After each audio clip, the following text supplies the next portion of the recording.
Non ci sono i soldi, mancano le risorse, non possiamo intervenire. Un ritornello che ormai a Palazzo dei Giganti scandisce puntualmente anche le emergenze, come quella dei crolli. Gli amministratori comunali non perdono occasione per invocare aiuti da Palermo e Roma e quando non arrivano si punta perentoriamente l'indice a destra e a manca, salvo poi scoprire che l'indice va sì puntato ma verso la propria macchina burocratica. E quanto emerso nel corso dell'ultima seduta straordinaria e aperta del Consiglio Comunale di Agrigento dedicata al dissesto idrogeologico del territorio. A mettere il dito nella piaga l'assessore regionale al territorio e ambiente Mariela Lobello, la quale, senza tanti giri di parole, ha bacchettato il comune. Noi il nostro programma interesserà due cose.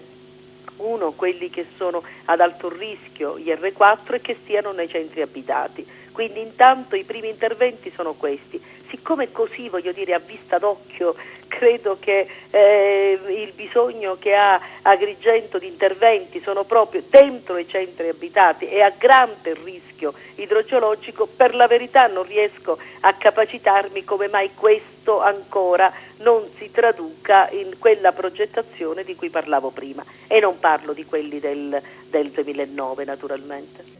L'esponente del governo Crocetta si è detta poi disponibile a dare una mano all'ufficio tecnico di Palazzo dei Giganti. Ho offerto tutta la disponibilità dell'assessorato territorio ambiente in ogni modo, in ogni ora, in ogni giorno, per poter fare in modo che possano esserci progetti, anche se solo preliminari, mi augurerei addirittura definitivi ed esecutivi, che possano riguardare intanto la possibilità di interventi nella nostra città, perché ne ha bisogno e non certamente perché in questa maniera possano arrivare solo risorse economiche. Abbiamo la necessità di interventi strutturali. Mariela Lobello, seppur arrivata in ritardo, è stata l'unica a rispondere all'appello. Per il resto nessuna traccia di parlamentari agrigentini. Indifferenza, l'assessore offre la sua chiave di lettura. Agrigento è una città sicuramente particolare. Questo Consiglio Comunale ha visto la partecipazione dei consiglieri comunali, mi è sembrato insomma di vedere, sono anche arrivato un po' in ritardo, una presenza non molto grande di cittadini, l'assenza, diciamo così, della politica.